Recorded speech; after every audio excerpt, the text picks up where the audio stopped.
তাড়াহুড়ো করতে যেয়ে হাতে পুড়ে গেছে, তো বাটি ডিম ভাজতেছে, তেল বেশি হয়ে গেছে, তো এটার মধ্যে যে পানি ছিল আমি জানি না, তো পানির মধ্যে গরম তেল ঢালছে, দেন আমার হাত মুখ পুইরা গলামলা ছিটটা, এগুলো কেউই করবেন না।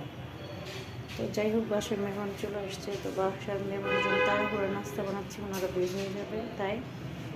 আর এই দিক দিয়ে তো পাশে ডিম খাওয়াচ্ছি, কারণ আমাদের বাসায় ওখানে ডিম ভাজা হয় না সকালে নাস্তার জন্য, ডিম পোস্ট করে সবাই। তো আজকে অন্য মেহমান আসতেছে, তারপরে তোমার ডিম ভাজাটা দিতে নাস্তার সাথে। আর এই যে চা বসে দিলাম, এক হাতের উপরে কাজ।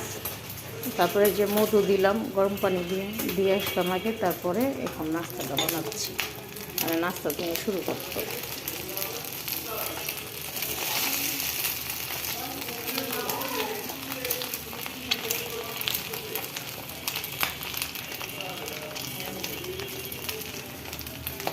প্রথমে অল্প তেল দিয়ে ডিমটাকে এরকম ছড়াইলে অনেক বড় হয়, আর বেশি তেল দিলে ডিমটা বড় হয়। যাই হোক, পাটি সাপটার মতন দেখি ভাত হয় কিনা, এখন তো মানুষ পাটি সাপটার মতন ভাত দিয়ে দেয় না, ডিম হয়ে গেছে। আগে দেখতাম মা খাবার এরকম করে ডিম ভাজতো পাটি সাপটার মতো, এখন ডিম ভাজে কিনে গুড় এটা সেটা করে।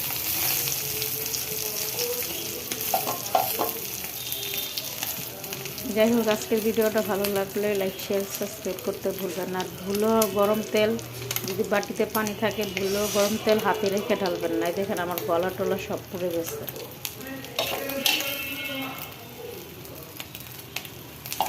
তো মাঝখান দিয়ে এটা ভাগ করে দেবো।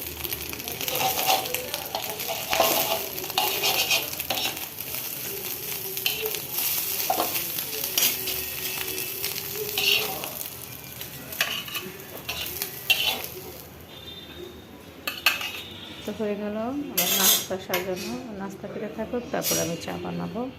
এই দেখেন, তো আজকে এই পর্যন্ত বিদায় নিলাম, ভালো থাকুন, বাই বাই, টাটা।